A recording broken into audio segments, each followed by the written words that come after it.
Donc bonsoir à tous, ce soir on va parler des différentes devises monétaires. Donc on va parler de comment les différents pays ont réussi à créer leur monnaie. Alors pas comment ils ont créé leur monnaie, mais pourquoi ils ont donné ce nom-là à leur monnaie, pourquoi ils ont utilisé ce symbole-là. On va voir aussi les lois qui sont liées aux devises, les lois internationales pour mieux comprendre ça. Et puis on va prendre surtout trois grands exemples. On va prendre le dollar, l'euro et le franc, sachant qu'on pourrait faire cette thématique sur toutes les devises qui existent dans le monde et chercher à chaque fois pourquoi ce symbole-là pour représenter la devise, pourquoi ce nom-là. Et derrière, on aurait des milliers et des milliers d'histoires et d'anecdotes qui pourraient en découler, sachant que, comme là, vous allez voir, c'est des. Comment dire, les origines des noms des devises remontent à assez loin et puis ont eu pas mal comment dire, de rebondissements, d'évolutions au fil du temps, donc c'est assez complexe à retracer. Donc on va le faire surtout avec les trois monnaies qui nous concernent le plus, hein, le dollar, l'euro et le franc. Mais on pourra faire ça sur un prochain live si besoin sur d'autres devises monétaires ou approfondir aussi, hein, sachant que je vais faire sur, comment dire, sur des connaissances assez vastes, sachant que c'est des trucs assez complexes et qu'il n'y a pas eu non plus 10 000 ans pour préparer ce live. Donc voilà, vous avez déjà un petit aperçu de différentes devises avec leurs symboles. Euh, Hop, on va. Faut que je sorte mes notes. J'ai oublié de sortir mes notes. Euh, Hop, hop, c'est pas ça. Si je sors pas mes notes, ça va pas le faire. C'est ce que j'ai oublié de faire. Ils sont pas sortis. Ah bah, j'ai été déjà sorti. Voilà, voilà. Donc du coup, on va commencer déjà par définir ce que c'est une devise, à quoi ça sert. Hop, je remonte, je remonte, je remonte. J'ai vu Eagle, hein, ton message sur le Discord. Alors, hop. Donc, qu'est-ce qu'une devise Une devise, en fait, c'est le mot qui est donné à une unité monétaire émise par la banque centrale d'un pays le plus souvent. Alors, il y a des devises qui sont données à des unités monétaires et qui ne sont pas forcément liées à une banque centrale, hein. Tout ce qui est, comment dire, monnaie, monnaie virtuelle comme le Bitcoin, etc., c'est pas rattaché à une banque centrale ni à un pays. Mais donc ils ont une devise aussi, mais la plupart du temps pour les pays, voilà, une devise c'est rattaché à une unité monétaire qui est liée à une banque centrale. Donc elle est souvent, elle est composée d'un nom, donc il y a différents noms sur les différentes devises, hein. C'est l'euro, le dollar, le livre, le rouble, le franc, etc. Il y en a beaucoup de différents, et chaque devise doit être subdivisible en une autre unité qui équivaut à une fraction de la monnaie en vigueur.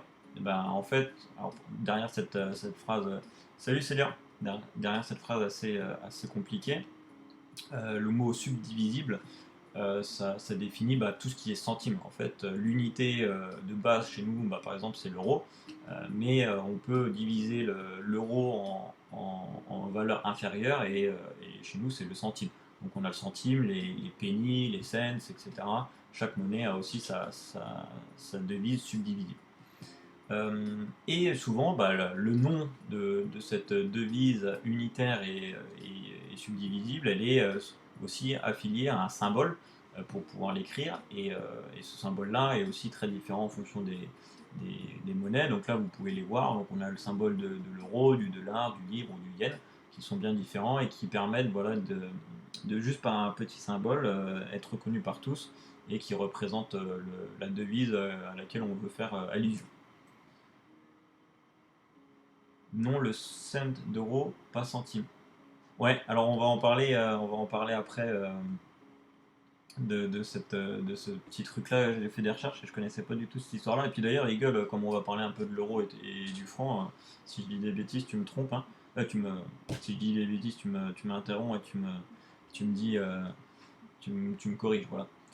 Et puis j'ai découvert en faisant mes recherches aussi qu'il y avait la norme ISO, donc c'est ce que vous voyez là sur le diaporama, donc iOS, la norme ISO 4217 exactement.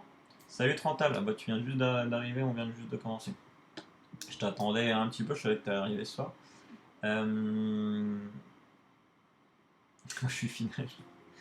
Et donc en fait, c'est une norme internationale qui a été définie par des codes. Enfin, en fait, ça définit les devises par un système de codage.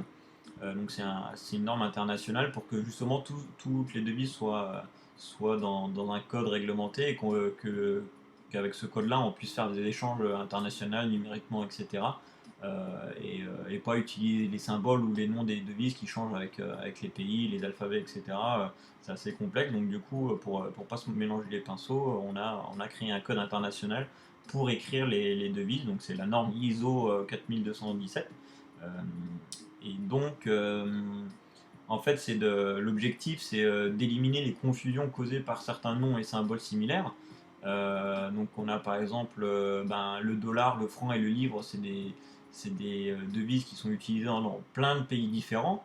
Par contre, un dollar américain, ça vaut pas du tout un dollar canadien ou un franc à l'époque. Hein, un franc français n'était pas du tout équivaut à un franc d'un pays africain. Donc du coup, pour éviter toutes ces confusions-là dans les échanges commerciaux internationaux, on a mis ce code-là en place. Et puis bah, comme je vous disais, les taux de change étaient très différents. Hein. Si on faisait, voilà, si on échangeait des francs africains à la place de francs français, bah, c'était pas du tout les mêmes sommes d'argent qui a été échangées, donc ça pouvait avoir de gros problèmes économiques derrière pour les échanges internationaux. Donc du coup, on a essayé de cadrer tout ça. Je vais vous donner deux, trois exemples. En fait, moi j'ai pas sorti de. Bon, c'est pas grave. En gros, le code il se compose en trois lettres. Les deux premières lettres, ça définit le pays. Et la dernière lettre, ça définit le nom de la devise. Donc il y a une petite exception avec l'Europe, puisque nous c'est Europe, euro. Donc le code ISO pour l'euro, c'est EUR. Donc EU pour Europe, et puis R bah, pour continuer le mot Europe. Mais par contre, si on prend les États-Unis avec le dollar, les deux premières lettres doivent définir le pays, donc on a US, donc United States, et la dernière lettre doit définir le nom de la devise, donc dollar, donc D. Donc le code ISO pour les États-Unis, c'est USD. Et après, on a par exemple CAD, c'est pour le Canada, donc CA pour Canada et D pour dollar, ou JPY. JPY, c'est les yens japonaises, donc JP pour Japon, et puis Y pour yen. Et on a tous les pays et toutes les devises monétaires qui sont définies par ce code-là. Si vous voulez, je peux vous taper ISO 4217 sur internet. Si vous voulez, je vous montre à quoi ça ressemble. Hop. euh, Comme ça, après c'est assez marrant à regarder. C'est pas ça que je voulais faire pour la cam. Voilà. Donc là, voilà, vous avez à peu près tous les codes des monnaies qui existent. Et puis vous avez la même chose avec les anciens codes aussi, puisqu'il y a certains pays qui ont changé de devise. Et, par exemple, l'Afghanistan, là, c'est un des premiers. Et vous avez les codes à côté qui correspondent. Donc à chaque fois que ça finit par un D, donc c'est soit du dinar ou du dollar. Voilà. Donc là, on avait tout ce qui était dinar avec les pays qui utilisent le dinar. Là, on a tout ce qui finit en D avec les pays qui utilisent le dollar, etc.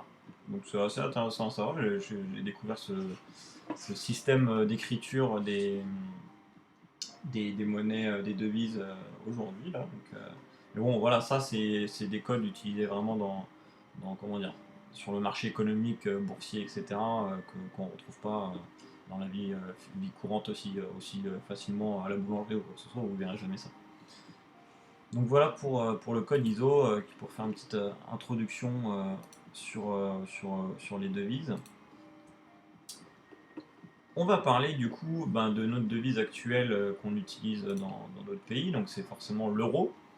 J'ai fait des petites recherches pour savoir d'où ça venait, l'euro, le nom de la devise et puis de son symbole.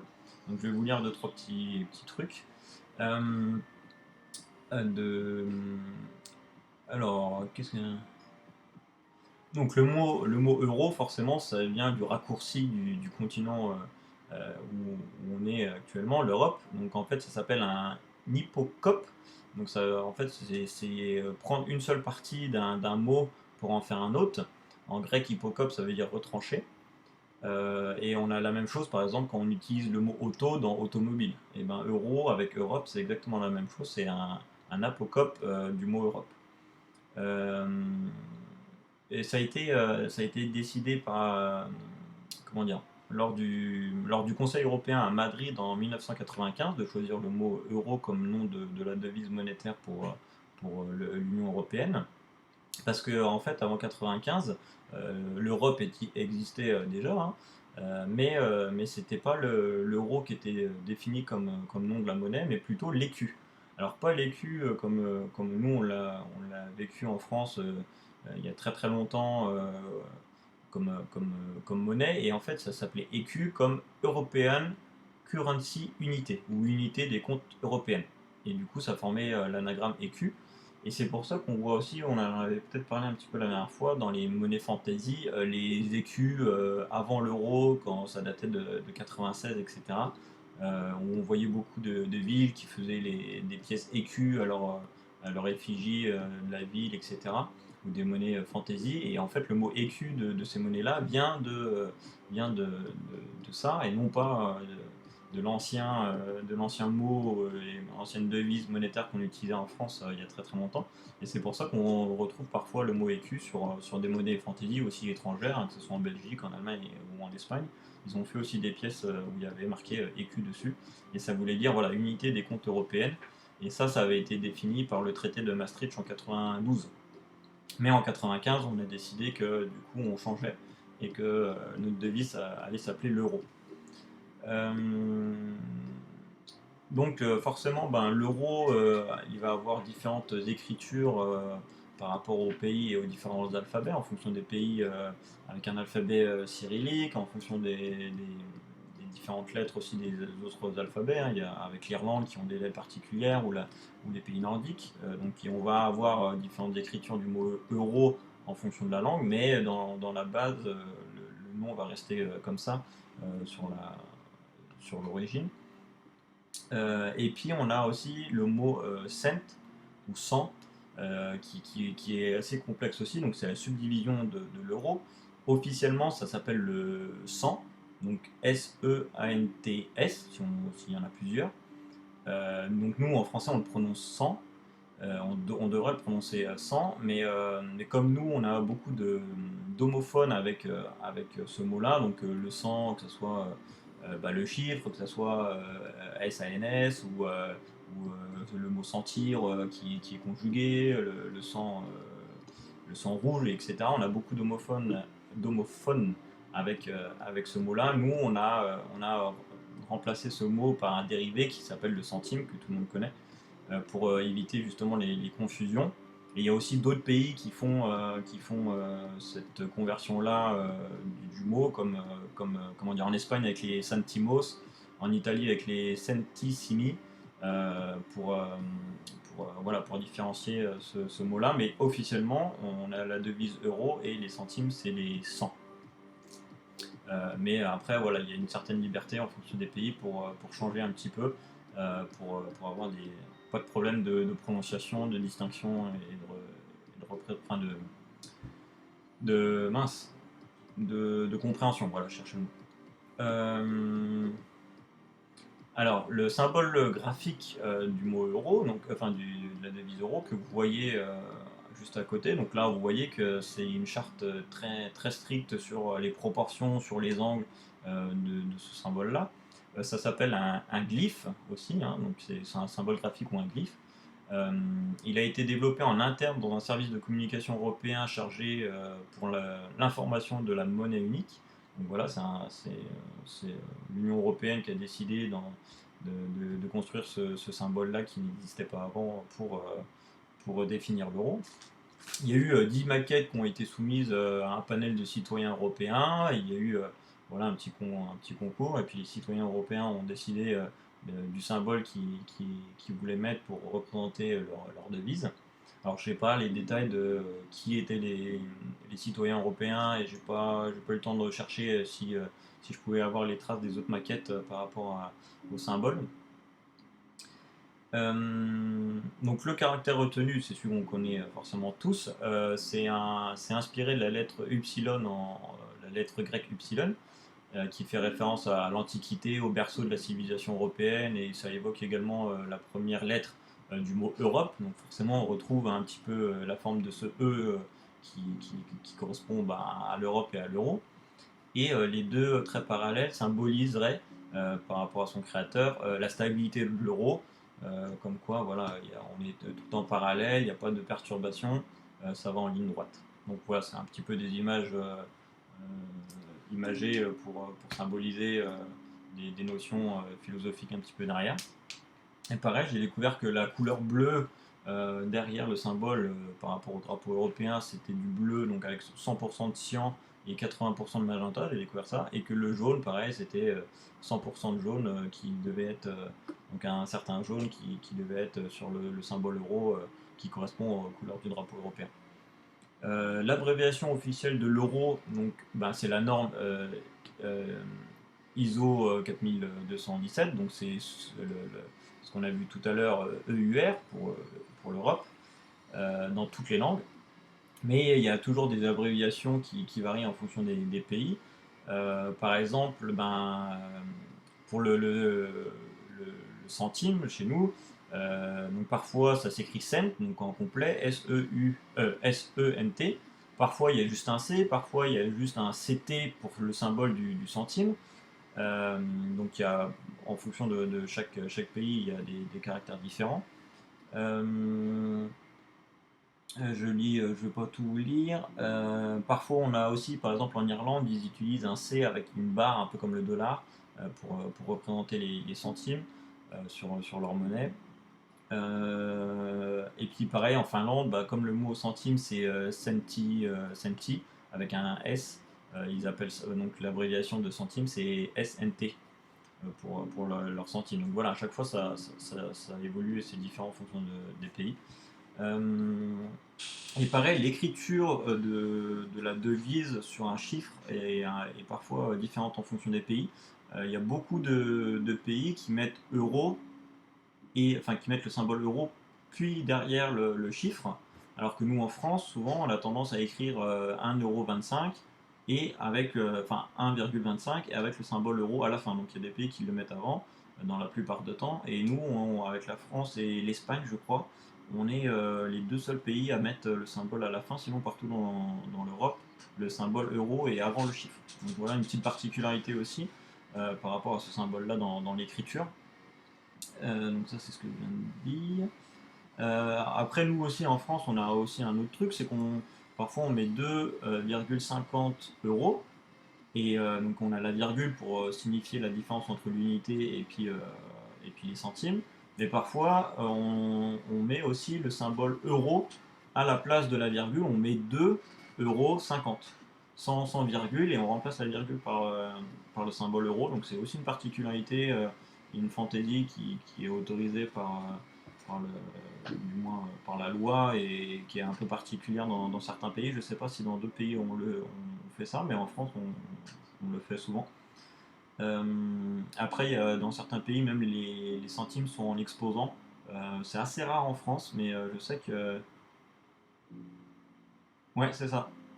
Ah ouais, c'est vrai que j'ai pas fait des trucs très très visuels ce soir dans les explications, mais et je sais qu'il y a certains pays qui mettent souvent les centimes aussi en exposant, donc ils mettent 2 € et ils mettent en exposant 50 centimes, 90 centimes. Je sais qu'en Allemagne ça se fait beaucoup, ce genre d'écriture, souvent dans les magasins, sur les pancartes de prix, souvent les centimes sont en exposant. Nous en France, je crois que c'est un petit peu plus rare quand même, mais c'est aussi une possibilité d'écrire la devise. Euh, mais après, apparemment, la typographie préconisée par l'Union européenne serait le 2,50 € avec le euro à la fin, et pas l'euro au début ou à la place de la virgule. Ensuite, je change la musique là, ça baisse un peu. Donc là, on a trouvé, je vous ai expliqué un petit peu l'origine du mot euro, mais comme je viens de vous le dire, c'est issu du mot Europe, forcément, mais d'où vient le mot Europe aussi pour notre continent, puisque ça en découle notre nom de la devise. Alors le nom Europe a été créé d'abord pour le continent, donc du coup, ça vient du grec. En fait, c'est composé en deux parties, donc il y a Euris, qui veut dire grand, large, et ops qui veut dire yeux. Donc ça est, l'Europe c'est voilà, c'est des grands yeux qui voient large. Et en fait, Europe, c'est aussi une déesse, donc c'est une fille aux grands yeux, c'est une divinité dont Zeus était fou amoureux, et il a fait tout pour la conquérir. Et donc là, il y a une fameuse histoire avec Zeus et Europe, la déesse. Donc je vais vous raconter, je vais vous lire l'histoire. Donc en fait, Zeus, il va descendre de l'Olympe, et il va se transformer en taureau blanc pour essayer de draguer et puis Europe. Et donc, du coup, Europe va être charmée par ce taureau blanc magnifique, et puis elle va monter dessus, et Zeus, transformé en taureau, va chevaucher pour l'enlever de là où elle était, et pour la ramener chez lui, jusqu'en Crète. Et là, il va reprendre forme humaine, et il va lui faire trois enfants. Et en gros, cette mythologie, on la voit sur la pièce de 2 euros grec que je vous ai mis en haut, où justement on voit la déesse Europa sur le taureau, qui est en fait Zeus. Et c'est l'origine du nom du continent Europe. Un peu zoophile, cette histoire. Ouais. Bah après, il s'est retransformé comment dire, en dieu. Hein.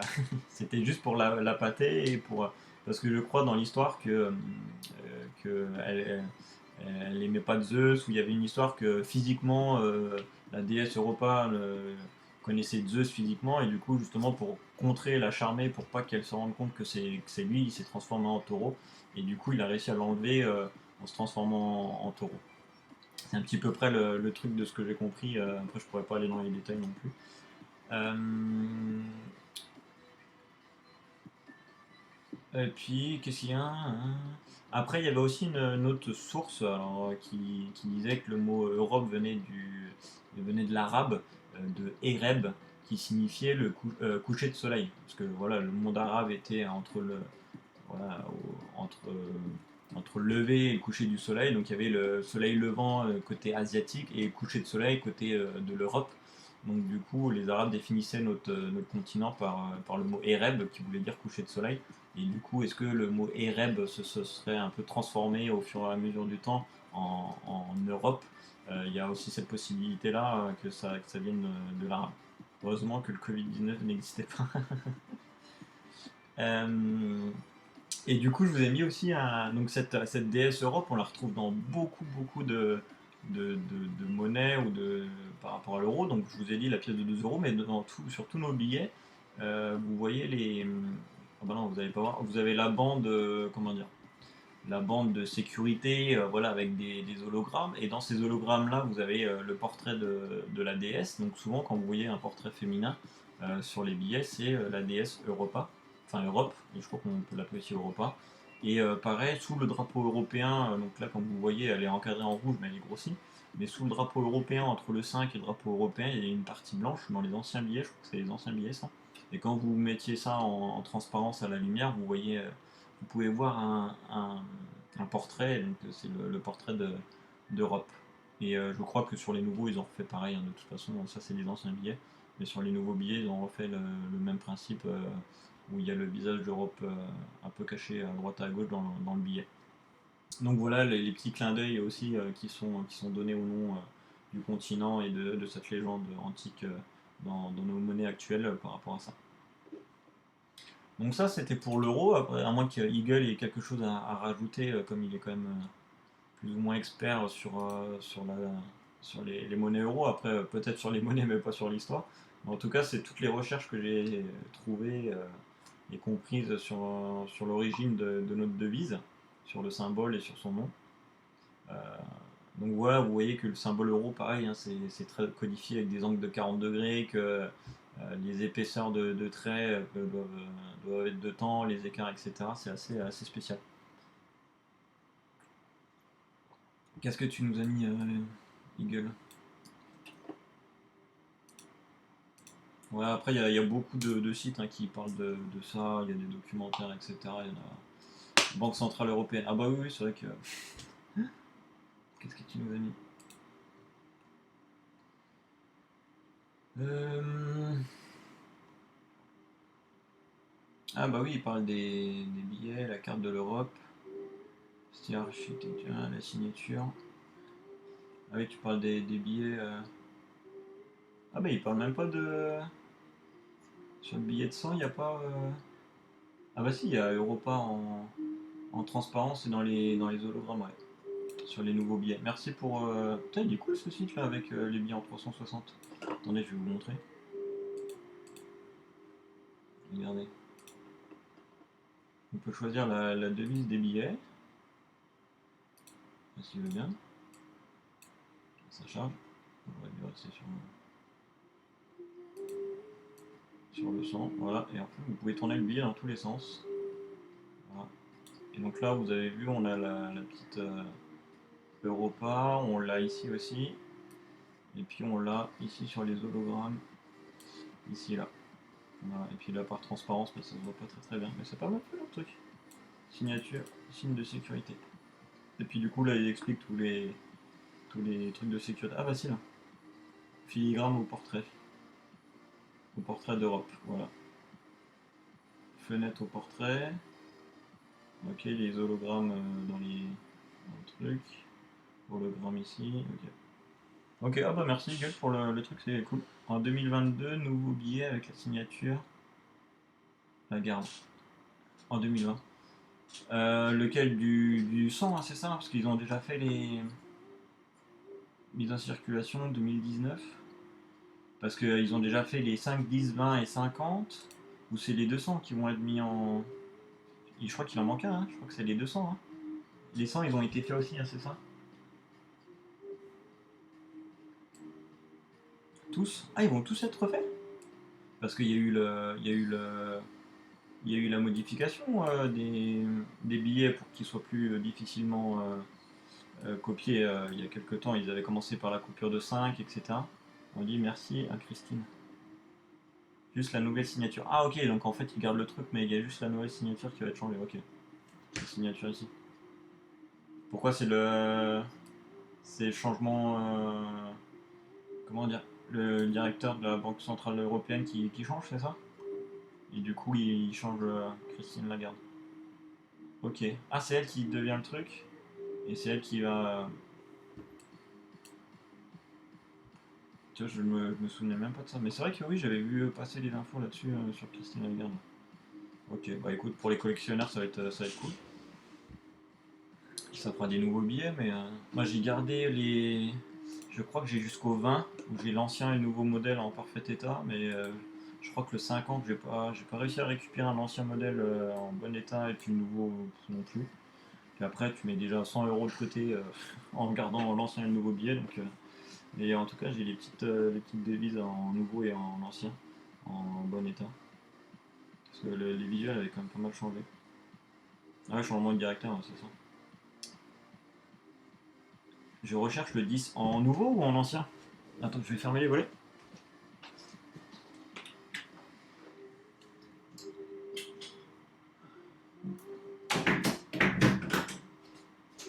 Tu le cherches en l'ancienne version ou la nouvelle version? Les deux, ok. Ben, je sais pas si. Je crois que j'en avais gardé en double. Je me demande si c'est pas le 10 ou le 5. Mais je sais plus si c'est le nouveau ou l'ancien. Après, ça peut être intéressant, on en reparlera. Mais je les avais mis de côté. Je me suis dit, oh, je les mets un peu de côté, on sait jamais. Ça prendra peut-être un peu de valeur. Je les avais en très très bon état. Donc je les avais mis. Je sais même pas si je les avais pas avec moi. Là. Attendez, je vais regarder.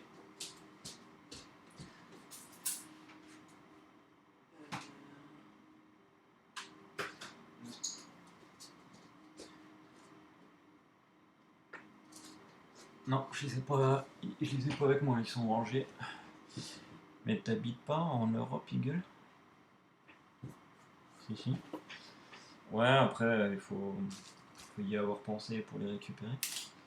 Donc, on va continuer. Donc après l'histoire de l'euro, on va faire l'histoire du franc.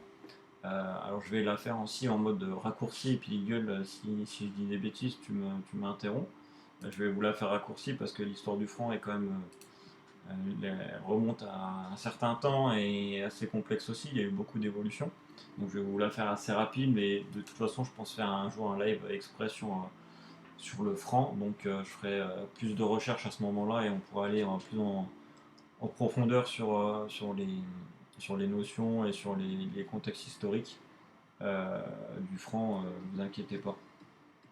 Hop, donc je vais faire assez rapide. 30 à EBA, ça doit être simple à trouver, non? Sauf si tu payes en grosse coupure comme ça. Les nouveaux billets de 10, je pense que tu peux les trouver. Après, ouais, les trouver en bon état, bon, il faut avoir un peu de chance et tu les as au guichet automatique quand tu retiens un peu de l'argent. Mais après, les anciens, il n'y en a quasiment plus en circulation. Ah, salut Roland. Tiens, on parlait de toi en début de live. Savoir si tu étais là en cachette ou pas. Mais bon, je sais que tu dis bonjour quand tu arrives, donc maintenant on sait que tu es là. Ouais, les anciens, la M existe déjà depuis. Ouais, ouais, alors moi c'était plutôt le nom de la devise, hein, pas, pas de la monnaie de Paris. J'arrive, t'inquiète, t'inquiète. On a commencé un petit peu, on a fait déjà un petit peu l'histoire de la devise de l'euro. Et parler de devise un petit peu en général, et puis là on va attaquer le franc. Donc, pareil, j'ai fait qu'une diapo pour le franc. Pour faire assez court, en fait, le franc, ça n'a pas tout de suite été le nom de la devise française, hein.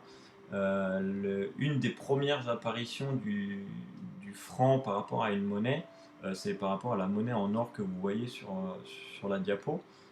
C'est le franc à cheval qui est très connu, j'en ai déjà parlé sur certains lives. Lily, la numismatie est au complet, il manque juste Cachito. Ouais, Cachito, je pense pas qu'il soit là ce soir, parce qu'il a des amis qui sont venus une semaine chez lui. Euh, et du coup, je pense pas qu'ils regardent ensemble le live, parce que les autres copains sont pas des amateurs de pièces, et puis je pense qu'ils profitent d'être ensemble.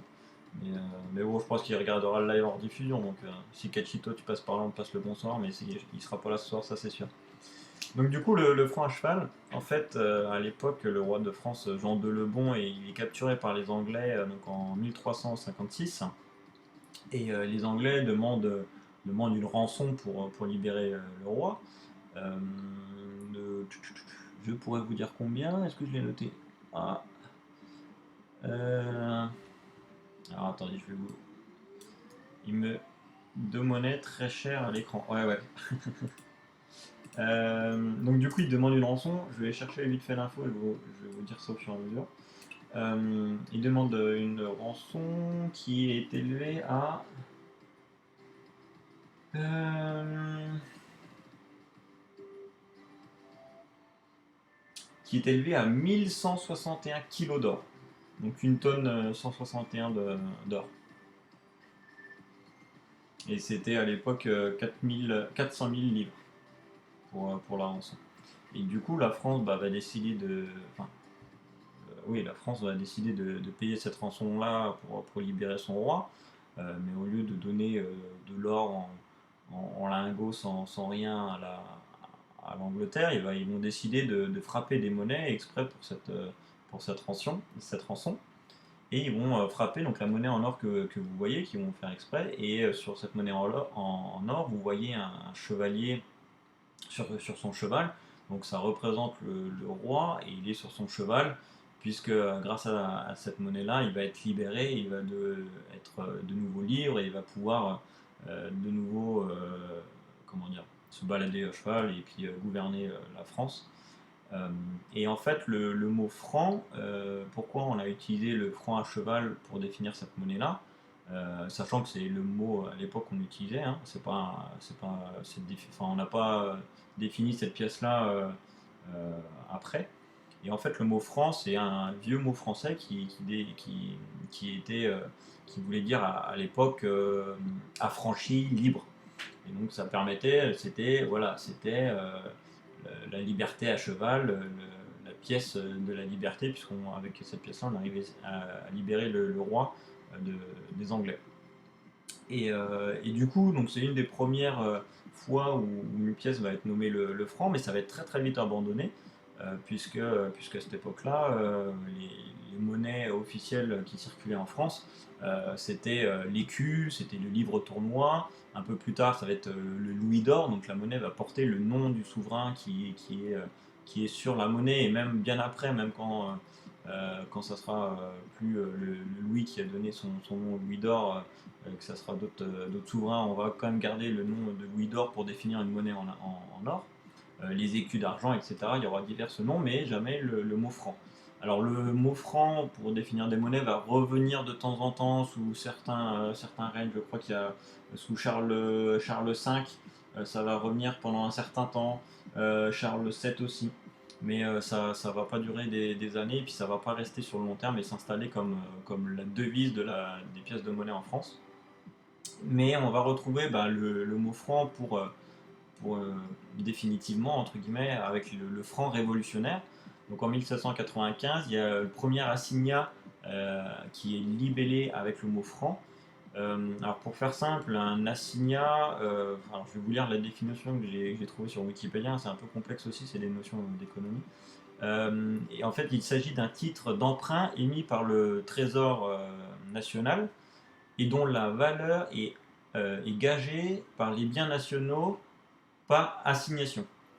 Donc en gros, c'est un petit peu la structure ancienne de ce qu'on fait actuellement, c'est que voilà, l'État a une certaine quantité d'or et par rapport à ça, elle produit plus ou moins de monnaie par rapport aux garants qu'elle a dans ses coffres. Et du coup, on va produire ces assignats en forme papier et c'est là une des premières fois où on va voir le mot franc écrit dans cette réforme-là. Si je me trompe pas et de ce que j'ai compris, parce que c'est assez complexe, donc ça va devenir une monnaie de circulation et d'échange dans le pays en 1791. Et puis donc ils vont développer cette production-là. Mais le problème c'est que ça va produire une forte inflation parce qu'ils vont produire beaucoup d'assignats. Et du coup ça va dévaluer la valeur de la monnaie comme on en a parlé un petit peu au début. Du coup, les assignats vont être supprimés assez rapidement parce qu'ils n'ont pas très bien géré le taux de production et de ce qu'ils avaient dans les caisses. Et du coup, ça va être supprimé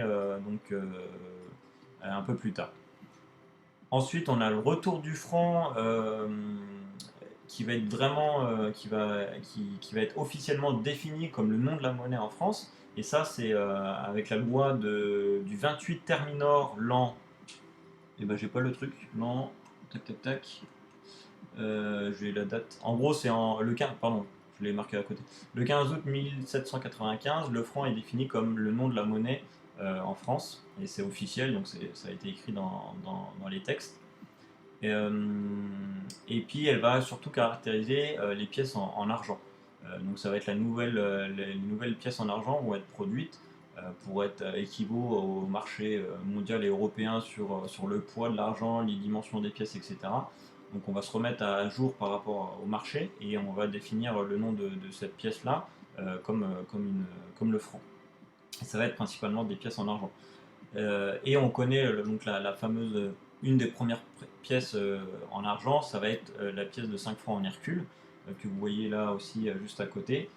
Et donc Hercule, c'est le personnage que vous voyez au centre, avec marqué comme légende autour Union et Force, qui va être changé au fur et à mesure par Liberté, Égalité, Fraternité. Et ce type de monnaie va être encore courant avant l'euro, puisque les 5 francs en argent Hercule vont exister pendant très très longtemps, donc vont évoluer juste par la légende autour, mais par contre le dessin et la pièce va presque pas changer. Après, juste la dimension et la taille. Euh, et du coup, on a les figures allégoriques féminins à droite et à gauche de la liberté et de l'égalité autour d'Hercule. Donc c'était ça les petits symboles à côté que je cherchais. Première monnaie du système décimal, les 5 décimes et la fontaine d'Ibis, régénération française. Ok. Ah oui, oui, bah oui. Après, justement, les systèmes décimales, on va en parler à la fin. Les différents types de systèmes qui existent dans les devises. Mais ça, j'ai pas trop. Par rapport au franc, j'ai pas fait trop de recherches. Et donc, du coup, c'est quoi première monnaie du système décimal et la 5 décimes à Fontaine? Attends, je vais regarder à quoi ça ressemble. Après, là, en plus, on parle de période qui, moi, je suis pas du tout collé là-dessus. Alors, je vais regarder si je vois un visuel sur. Ah, il n'y a pas de. Il n'y a pas de visuel sur Numista.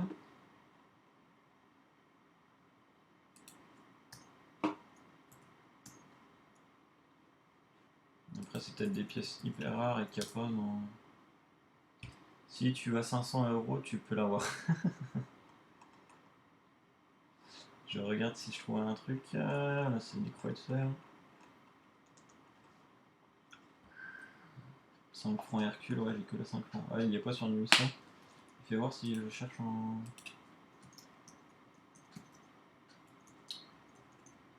5 décimes. Décimale Fontaine. Je trouve pas de visuel. Cette pièce est magnifique. T'as un visuel, Eagle, ou pas? Tu peux partager parce que j'arrive pas à trouver de trucs dessus. Ah, ça tombe bien. Je viens tout juste de toucher 500 euros de mon canapé. Quelle aubaine. Ah, ok. Ah, sur Numista, il y était. J'ai peut-être pas tapé les bons trucs. Alors, hop. Comme ça, je vous montre à tous. Là, pourtant, j'avais tapé. Ah, j'avais peut-être pas mis le S à décime. Fontaine d'Isis. Ok, génération. J'ai régénération française. Ok. Ah ouais, effectivement, elle est pas mal. 5 décimales en 2.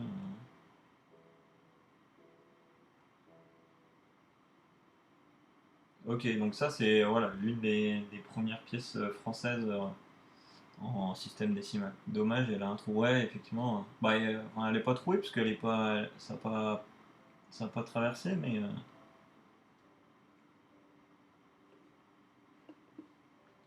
ok.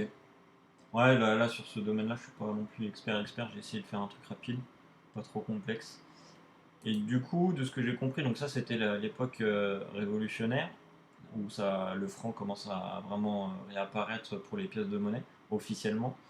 Euh, Et après, on a aussi une petite révolution dans les francs germinal, donc en 1800, où du coup il y a la Banque de France qui sera créée. Et en fait, donc là, on avait vu que les pièces, comment dire, les pièces en argent, les francs argent étaient mises en place pour voilà, avoir une nouvelle, un nouveau poids, taille, etc. pour être comment dire, aux normes européennes par rapport à ce qu'ils faisaient dans la circulation monétaire en Europe et dans le monde. Et pareil au franc germinal, donc en 1800, tout ça va être rechangé aussi un petit peu et du coup les pièces vont être bimétalliques, alors pas bimétalliques comme nos euros avec le cœur et la couronne de métal différents, mais c'est là où on va commencer à avoir des pièces non à 100% en argent, où elles vont être à 900 millièmes. Et les pièces en or, pareil, donc il y a une petite révolution avec les francs germinal à cette époque-là. Et après, bon, on a toute l'évolution du franc durant la Première et la Seconde Guerre mondiale, l'entre-deux-guerres, tous les trucs qu'on a vus un petit peu durant la Seconde Guerre mondiale aussi avec le domaine économique, où voilà, les pièces en argent vont être très rapidement abandonnées parce que c'est trop coûteux et on va utiliser l'argent comme ressource pour acheter d'autres matériaux que de faire des pièces. Donc on va remplacer nos pièces par d'autres métaux, etc. Donc ça on l'a déjà vu et puis ça fera l'objet de prochains lives de toute façon. Donc voilà un petit peu l'historique du franc.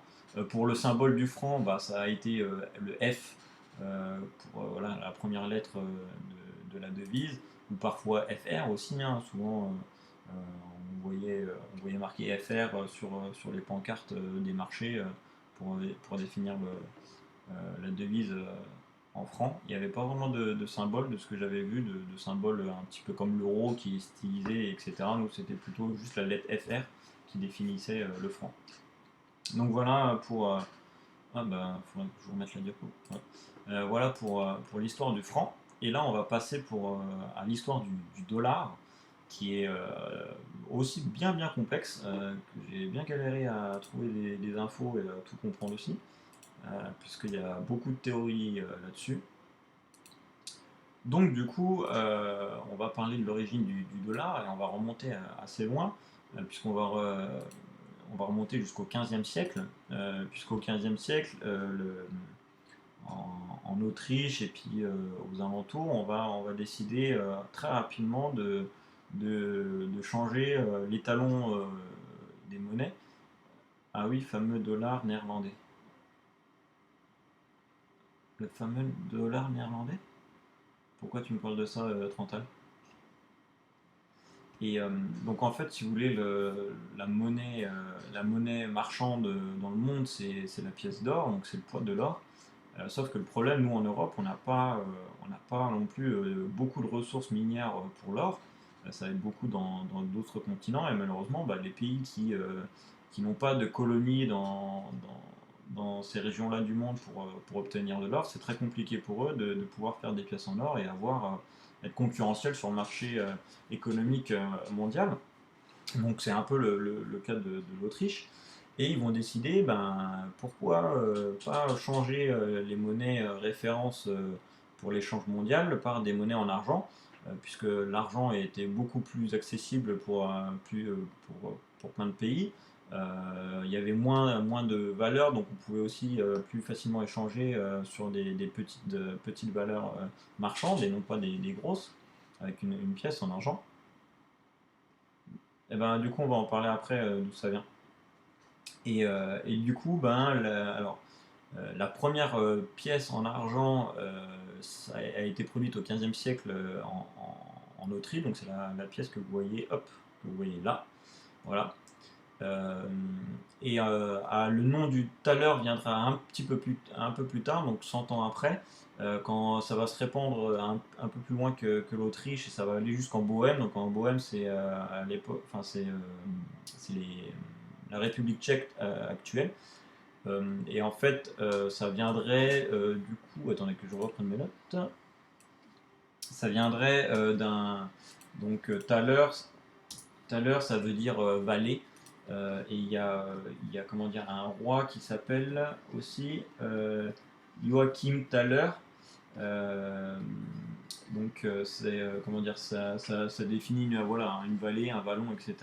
Et donc le nom de la pièce va ressortir avec ce roi en Bohême et va garder le nom de Thaler sans Joachim, entre guillemets.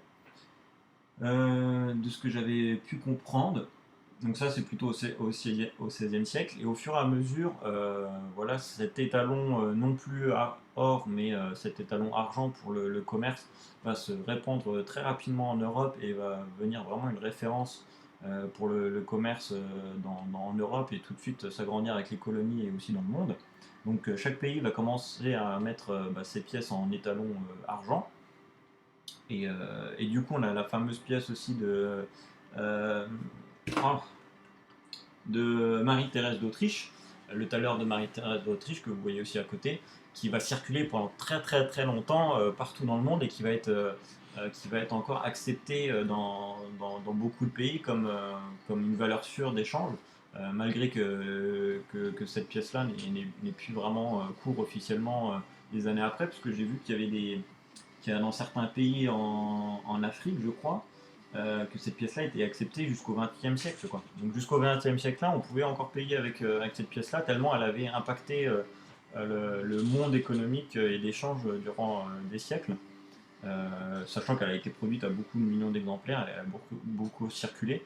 Donc du coup, elle a eu un vrai impact économique sur ça.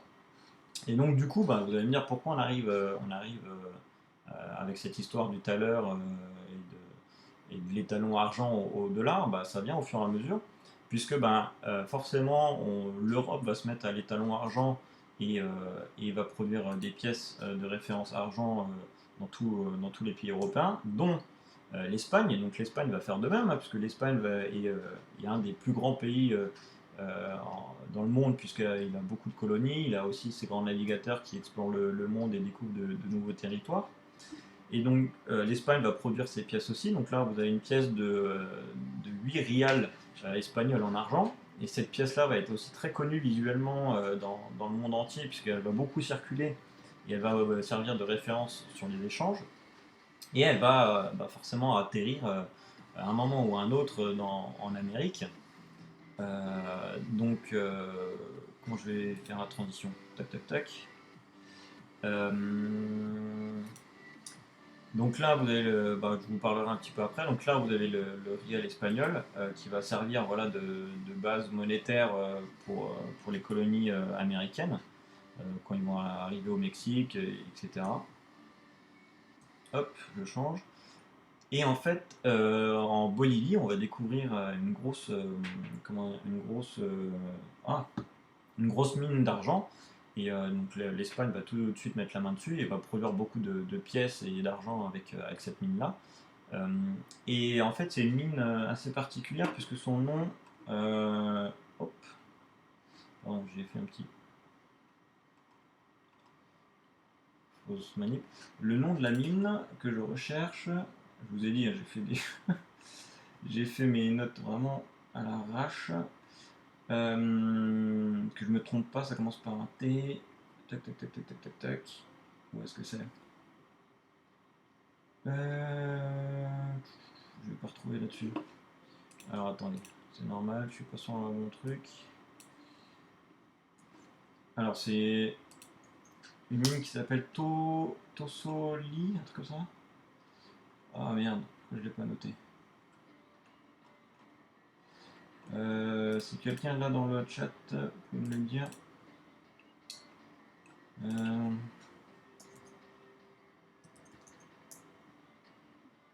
Potosi, ouais c'est ça. C'est ça, Trentaine. Je cherchais le. Ah, j'ai. Potosi. Ouais, c'est ça. Attends, regarde. Ouais, c'est ça. Donc, avec l'accent bolivien, s'il te plaît. Ouais. Alors là, j'ai jamais fait espagnol. Moi, j'ai fait allemand LV1, donc j'ai pas fait d'espagnol à l'école. Donc, ils ont découvert voilà, à Potosi une grosse mine d'argent, donc ils vont récupérer tout cet argent-là et ils vont frapper des monnaies avec un petit symbole pour montrer que l'argent venait de cet endroit-là, avec les rials boliviens. Et donc là, je vous ai pris deux monnaies avec les deux monnaies différentes de rials boliviens, où on a ce petit symbole-là, et bon, bah forcément, vous remarquez qu'on commence à trouver un petit peu un dérivé du symbole du dollar. Alors c'est un mélange du T, du S et puis du P aussi. Donc il y a un pseudo mélange de trois lettres qui varie un petit peu en fonction de la taille de la pièce et de la gravure, etc. Mais en tout cas, on commence à s'approcher, on voit bien le T et le S qui commencent à être barrés, plus une boucle en plus pour le P. Donc, il y a des sources qui diraient que le symbole du dollar viendrait voilà, de cette marque d'atelier de fabrication des pièces de monnaie qui se trouvait à côté de la mine d'argent.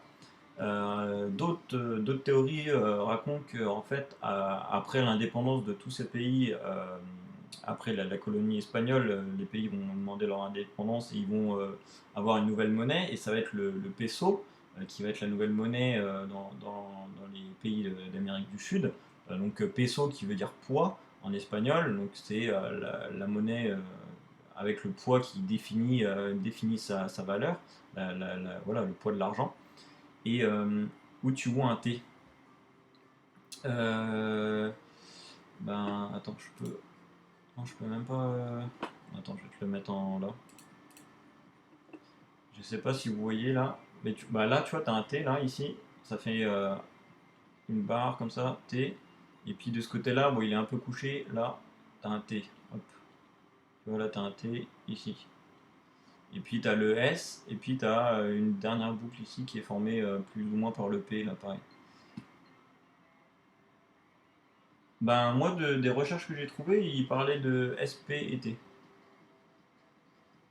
Donc, là, c'est la barre du T qui est mélangée avec la barre enfin, avec le sommet du P aussi. Mais tu vois, s'ils auraient fait un P, je pense pas qu'ils auraient fait un aussi long truc qui part derrière. Donc, en tout cas, moi, des sources que j'ai eues, c'était vraiment SP et T. Alors après, peut-être que je dis des bêtises, hein. Et donc, du coup, l'abréviation pour le nom de la devise peso, après l'indépendance de tous ces pays par rapport à l'Espagne, ça va être PS. Et pareil, on suppute, entre guillemets, qu'en mélangeant PS, l'abréviation de pesos, on obtient le fameux S avec une barre, en mélangeant les deux lettres, un petit peu comme on a sur les pièces que je vous montre. Ok, t'énerve pas. Non, non, je m'énerve pas. Et, euh, et du coup, voilà, ça serait aussi une des origines du symbole dollar, le mélange du P et du S pour pesos, pour l'origine du mot pesos, qui est la devise monétaire après les colonies espagnoles. Et il y a une autre théorie du symbole et du nom dollar. Donc c'est toujours par rapport au thaler. Donc ça, au fur et à mesure, ça serait le mot thaler qui aurait eu un dérivé donc jusqu'à dollar. Donc, parce que bon, thaler et dollar, ça se ressemble un peu en fonction de la prononciation espagnole, etc. Du mot. Et puis pour le symbole aussi, cette théorie qui me plaît pas mal et puis elle est aussi assez belle, c'est que donc, ces fameuses pièces de 8 rials qui étaient vraiment très, très répandues aux États-Unis et en Amérique avec la colonie espagnole, que vous voyez juste à côté, si vous voulez, il y a le symbole, il y a le blason de l'Espagne, et sur le blason de l'Espagne, il y a deux colonnes à droite et à gauche, et il y a une sorte de ruban qui est enroulé autour. Et en fait, donc ces deux tours, c'est les tours d'Hercule, voilà, qui sont sur une petite île à la sortie de la Méditerranée entre l'Espagne et le Maroc. Euh, donc c'est vraiment le dernier territoire avant l'Atlantique. Et donc sur ces deux colonnes, il y avait marqué sur la légende du ruban plus ultra, qui veut dire qu'il y a voir plus loin. Donc ça veut dire qu'à chaque fois qu'on traversait ces deux colonnes-là, ben, on ne savait pas ce qui allait nous arriver, parce on pensait même que la Terre était plate et qu'il n'y avait rien d'autre au bout. Et du coup, c'était vraiment aller à l'aventure. Et d'où vient aussi l'expression le nec plus ultra, donc il n'y a rien de mieux, il n'y a rien plus loin, puisqu'on on a fait le nec plus ultra, c'est la perfection. Donc ça vient de ça aussi. Et du coup, la légende pourrait dire aussi que le symbole du dollar, le S serait représenté par justement ces rubans qui sont autour des colonnes. Donc vous pouvez voir sur la pièce tout en haut qu'on voit bien que ça forme un S et que bah, les deux barres qui coupent le S du dollar ben, se représenteraient en fait les deux piliers comment dire, les deux piliers d'Hercule qui barrerait le S. Donc il y a aussi cette légende-là qui expliquerait le symbole du dollar par cette origine-là espagnole de leur blason. Et donc j'avais aussi entendu, je ne sais plus trop où, voilà, que le thaler s'était transformé en stolar avec plutôt un S. Et que du coup ce S-là serait un peu perdu et aurait été fini par un dollar, mais que le S serait fini quand on a commencé à écrire la valeur des pièces avec ce S-là, parce qu'on on prononçait stolar et pas dollar à une certaine époque, mais j'ai pas réussi à trouver de vraies sources là-dessus qui expliquent ça. Et je sais pas d'où j'ai souvenir de cette définition-là, donc si quelqu'un a quelque chose par rapport à ça, c'est intéressant, mais c'est toujours un peu compliqué d'avoir la vraie origine correcte, puisqu'il y a beaucoup de théories qui, se, qui se disent et contredisent. Alors il y avait une théorie qui disait que le symbole du dollar venait de United States, donc le States qui formerait le S et le U de United qui formerait justement les deux barres et on aurait coupé le U à la base.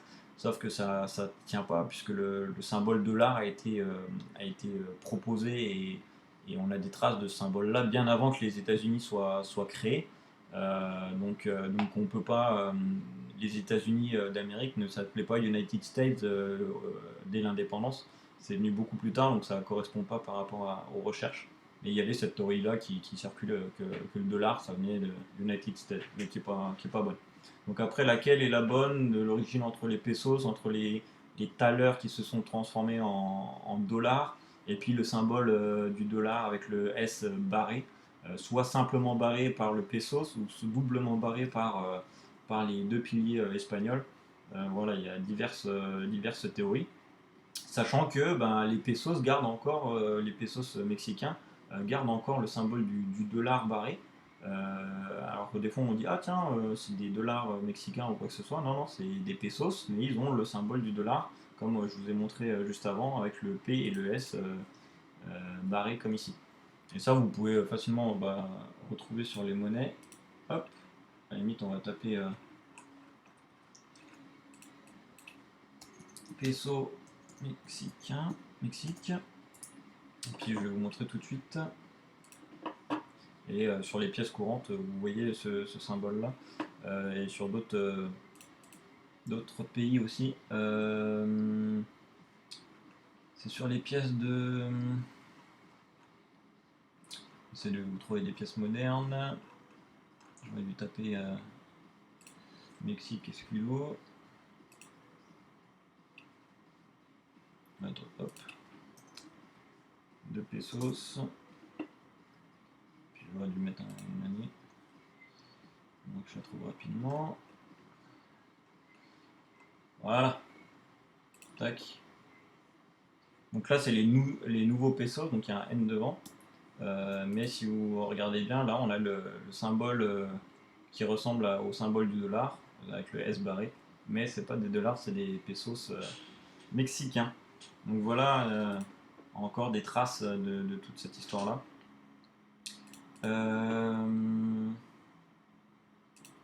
Donc là, pareil, hein, si vous avez d'autres théories, vous pouvez me le dire, il n'y a pas de souci. Moi, c'est ce que j'ai trouvé en tout cas. Qu'est-ce que je voulais parler? Et oui, il y a en 2017, je crois, voilà, l'Espagne a fait une pièce de 300 euros de 1 kg d'argent, commémorant justement un petit peu toute cette histoire. Où sur la pièce, justement, vous retrouvez la fameuse pièce de 8 rials avec, avec les armoiries espagnoles, avec les 2 colonnes, etc. Vous retrouvez également une des premières pièces américaines, donc la Flowing Hair, qui serait originaire de. Enfin, une des premières pièces américaines, voilà, qui, en dollars qui viendrait du thaler. Et puis vous avez, par rapport à la tête du roi, à l'opposé, eu la pièce de Bohème qui aurait donné son nom aux fameuses pièces en argent thaler. Et de l'autre côté, vous avez différents thalers européens. Donc la fameuse thaler de Marie-Antoinette d'Autriche, Marie-Thérèse, pardon, Marie-Thérèse d'Autriche, et puis d'autres thalers suisses, allemands, etc.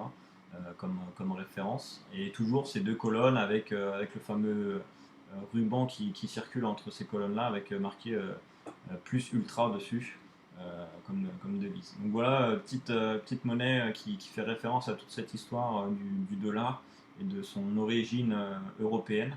Et toute cette histoire un peu complexe qui a duré pendant des années et des années. Et les sources voilà, européennes de la création du pays des États-Unis. Donc voilà de ce que j'ai trouvé. Ensuite, on va parler. Donc là, on a parlé des devises, les noms, les différents symboles, et puis à quoi ça servait un petit peu dans l'ensemble. Alors, sachant que, comme j'ai dit en début de live, hein, il y en a beaucoup, beaucoup. Chaque pays a sa devise, et on pourrait faire justement cette recherche d'origine du nom et du symbole pour tous les pays. Ça serait super intéressant, mais j'ai pas eu le temps de faire ça, et j'ai pris voilà, les 3 plus courants, avec les 3 histoires que moi je connaissais aussi un petit peu d'avant. Et je me suis intéressé, on en avait parlé justement la dernière fois, du système numéraire. Et j'ai fait quelques recherches dessus. Donc forcément, le système décimal est le système comment dire, qui domine dans le monde actuel, et aussi depuis un certain temps, même si on va voir qu'il y a eu quand même des exceptions au final du temps, et il y en a encore quelques aujourd'hui. Et en gros, pour expliquer le système décimal, on a l'unité de la devise, donc qui est 1. Et cette devise, elle est subdivisible, comme on a vu tout à l'heure. Donc chez nous, en Europe, c'est les cents ou les centimes de la subdivision. Et cette subdivision, elle est en base de 10. Donc ça veut dire que pour faire 1 euro, il nous faut 100 centimes. Pour faire clair, et puis 100 centimes, c'est 10 fois 10 centimes. Et pareil, pour faire 10 centimes, il nous faut 10 fois 1 centime. Donc c'est toujours voilà, une subdivision en base de 10. Donc ça, c'est un petit peu mathématique si vous avez quand même des notions de base collège-lycée de mathématiques. Voilà, système décimal, sachant qu'il y a d'autres systèmes qui existent dehors des systèmes monétaires, hein, comme le système binaire, qui est dans le milieu informatique, ou qui est basé sur 2 caractères, hein, sur le 0 et le 1. Et du coup, le système décimal, voilà, c'est le plus simple à utiliser, le plus répandu aussi dans le monde pour un système numérique, monétaire. Pardon. Mais il y a eu quand même deux, trois exceptions qu'on va voir là tout de suite. Dans notre monde actuel, il n'y a que deux pays qui ont un système non décimal encore en vigueur. C'est la Mauritanie et Madagascar. Alors je vais reprendre mes notes parce que là, pareil, là ça va être aussi un petit peu complexe. N'hésitez pas hein, dans le chat si vous avez des questions à les poser au fur et à mesure, il n'y a pas de souci. Euh, je cherche mes notes, parce que j'ai fait ça un peu n'importe comment. Voilà. Donc en Mauritanie, donc là, la Mauritanie, c'est la pièce que vous avez juste là. Donc c'est un Ouguiya, si je me trompe pas. Donc ça, c'est l'unité monétaire, donc la devise, qui est en fait pour faire un Ouguiya, il faut 5 koums. Koums. Si vous voulez, je vous le mets dans le chat comment ça s'écrit parce que c'est assez dur à prononcer. Si je le prononce mal, tac. Voilà. Donc ça, c'est par rapport à la Mauritanie. Donc là, on n'a pas 5, enfin on n'a pas une monnaie en koums, mais on a un cinquième d'Ouguiya. À mon avis, pareil, c'est des monnaies avec comment dire, en aluminium, donc c'est des toutes petites valeurs. À mon avis, on ne doit pas acheter grand chose avec. Et, euh, et par rapport voilà, à des notions économiques, c'est souvent dans ces pays-là, on ne peut pas acheter grand chose, donc il faut beaucoup de d'Ouguiya pour pouvoir acheter quelque chose et que ça ait un équivalent. Ça se tombe, voilà, il faut peut-être 1000 Ouguiya pour faire 1 euro européen, comme souvent dans les pays africains où la monnaie est un peu différente sur le comment dire par rapport à la devise et puis au non je cherche le nom à la valeur voilà et le taux de change etc. Donc il y a la Mauritanie et on a exactement pareil le même système à Madagascar et pareil je n'ai pas trouvé de pièces de centimes entre guillemets et là-bas chez eux alors c'est un ariari qui vaudrait pour faire un ariari il faut 5 irambalinja. Pareil, désolé pour la prononciation. Donc là, pareil, eux, ils sont sur un système de 5 et un Harari voudrait 5 francs. Donc c'est pour ça que là, on a une pièce de 1 franc Iram Balidja. Donc c'est une subdivision du truc. Donc c'est un peu complexe, mais c'est les deux seuls exemples aujourd'hui qui ne sont pas en base de décimale de notre ère. À moins qu'il y en ait d'autres, mais peut-être que c'est des monnaies non officielles ou des pays pas reconnus par l'ONU. En tout cas, j'ai trouvé que ces deux traces-là qui ont encore actuellement cours pour ces monnaies-là. Et, euh, et ensuite, donc ça c'est pour l'époque moderne. Par contre, il y a eu beaucoup de pays à différentes époques qui ont utilisé des systèmes non décimales. Hop, et merde, pourquoi j'ai fait ça? C'est pas. Ah oui, c'est parce que c'est la dernière comme à chaque fois. Parce que c'est la dernière diapo. Attendez, j'essaie de trafiquer un truc. C'est vrai que j'oublie à chaque fois, il faudrait que je mette une diapo en plus. Alors, hop. Alors, PP. Désolé. Faut que je remodifie, j'y pense pas. Hop, ça arrive. Voilà. Non, c'est pas ça que je devais faire. Transformation. Ah, voilà, c'est bon. Voilà. On bidouille. Donc forcément, ben, moi, quand j'ai pensé à un système non décimal dans l'histoire, j'ai tout de suite pensé aux Anglais qui ont fait pendant pas mal de temps un système assez complexe. Alors, j'ai pas réussi à trouver le nom du système. C'était plutôt en base de 3 et de 12. Alors, je sais pas si ça apporte un nom spécifique ou pas. Donc, euh, donc il y a encore assez récemment, alors pareil, j'ai pas eu le temps de chercher les dates. Pour faire une livre sterling, il fallait 20 shillings, donc c'était le symbole S de Solidus, c'est une monnaie romaine. Et pour faire un shilling, il fallait 12 pounds, 12 pence, pardon. Donc pence c'est le pluriel de penny. Donc pareil, là il y a le mot qui change en fonction de l'unité et quand c'est au pluriel. Et du coup, pour faire une livre sterling, il fallait 240 pence. Et c'était et les pence, c'était le symbole D qui venait du mot denarius. Et pareil, c'était aussi une monnaie romaine. Duodécimal. D'accord. C'est le nom pour le système numérique anglais, c'est ça? Duodécimal? Du coup, c'est quoi? C'est base 12, hein?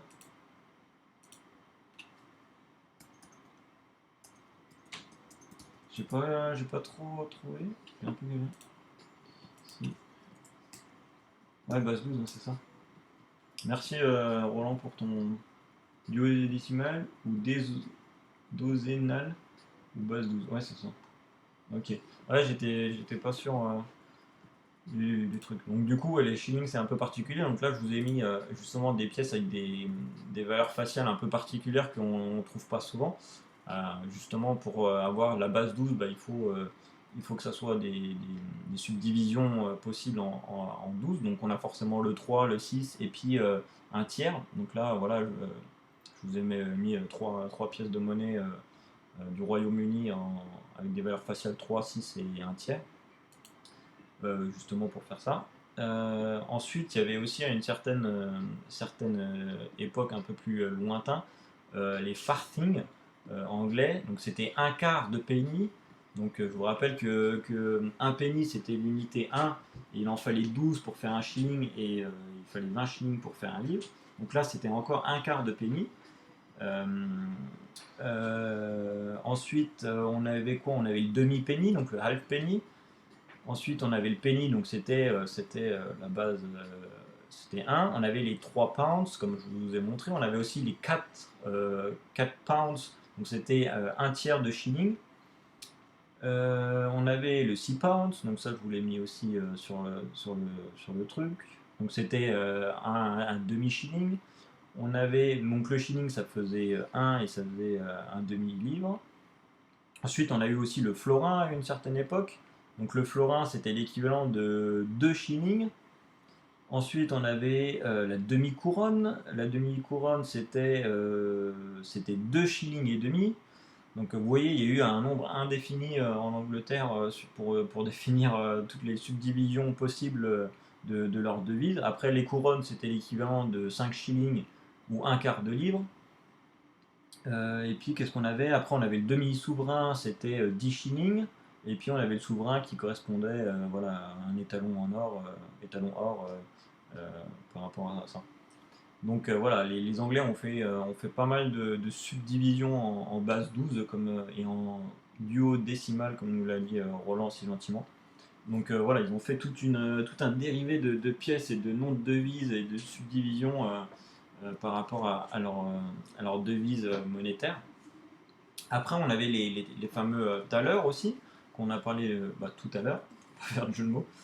Le thaler, pareil, donc alors au XVIe siècle, on avait un Gulden Groschen, c'était la devise à peu près équivalente au thaler, et ça valait 60 Kreutzer et ça valait en pfennig 252 pfennig. Donc là, pareil, c'est une base encore différente que celle des Anglais en base 12.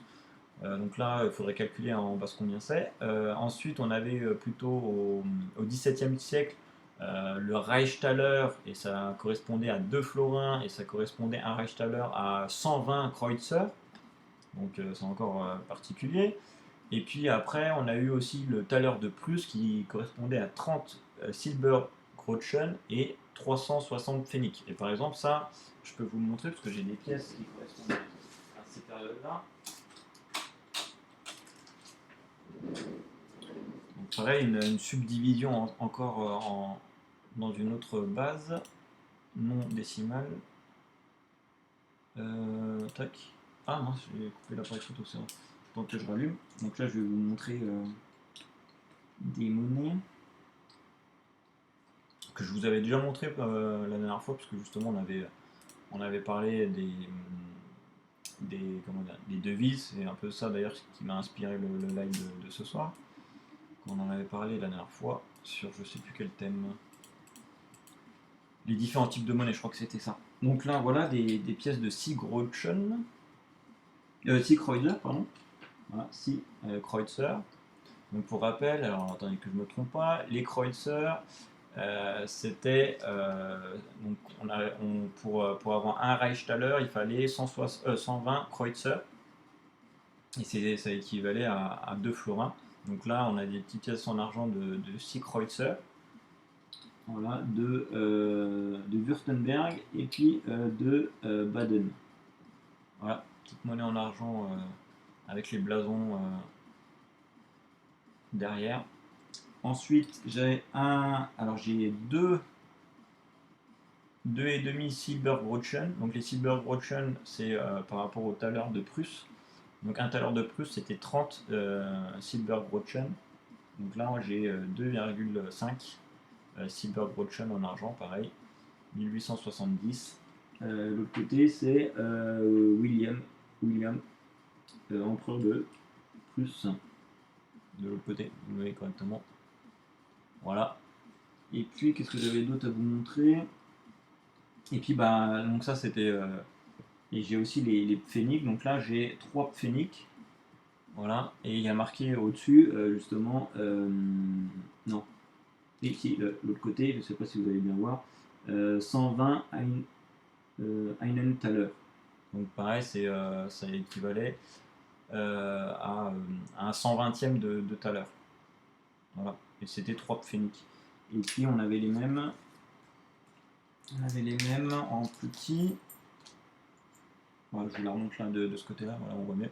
Donc 3 pfennigs et 2 pfennigs. Donc 3 pfennigs c'était un 120e de thaler et 2 pfennigs c'était un 180e de thaler, comme c'est marqué sur les monnaies. Je ne sais pas si vous arrivez bien à lire, sinon je peux vous mettre le zoom. Donc voilà des petites pièces que vous pouvez retrouver sur des vide-greniers. Et puis là j'avais quoi? J'avais un pfennig en 360. Donc là, et pareil, donc là c'est donc là un pfennig et ça c'est un 360e de thaler. C'est marqué dessus aussi derrière. Vous voulez que je vous mette le zoom ou pas? Dites-moi dans le chat.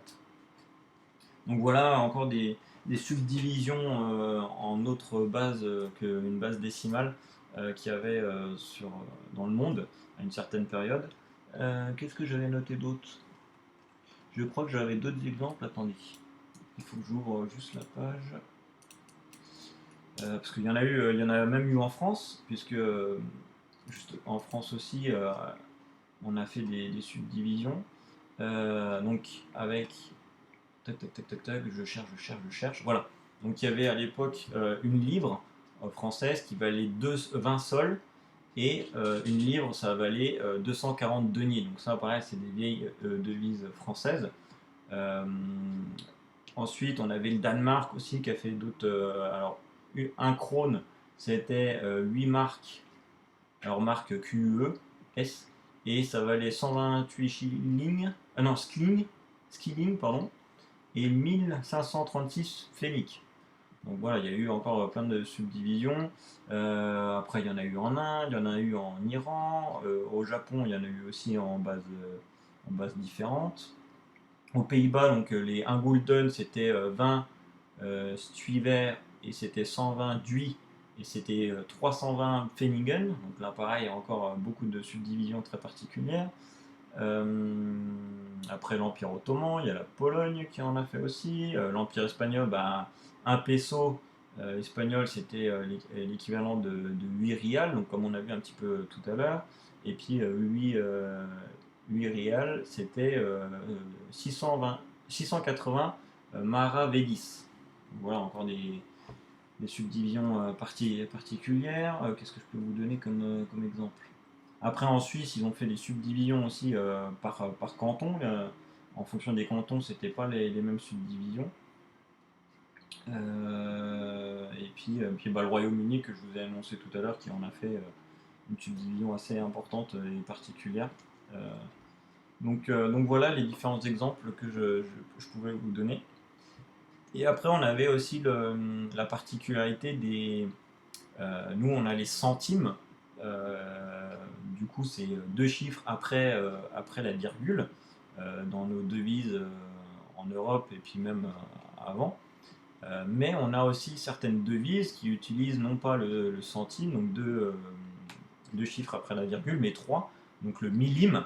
Et dans certains pays, on en avait parlé justement avec Roland la dernière fois, qui nous avait sorti cet exemple-là, du millime de, tunisien, donc du dinar tunisien, où eux, ils comptent jusqu'à 3 chiffres derrière la virgule dans leur système monétaire. Il y a aussi ça dans la norme du dirham, que ce soit en Libye, au Koweït, en Irak, au Bahreïn, en Jordanie, ils utilisent le millim. Euh, alors nous, officiellement, il peut exister. Par exemple, quand il y a un exemple tout bête, quand vous allez à la station-service, souvent vous voyez le prix de l'essence. Il n'y a pas 2 chiffres derrière la virgule, mais il y en a trois ou quatre même parfois de tête. Et du coup, à certains moments, on peut utiliser le millim pour être plus précis et pour que d'autres pays qui utilisent le millim soient habitués aussi à ça.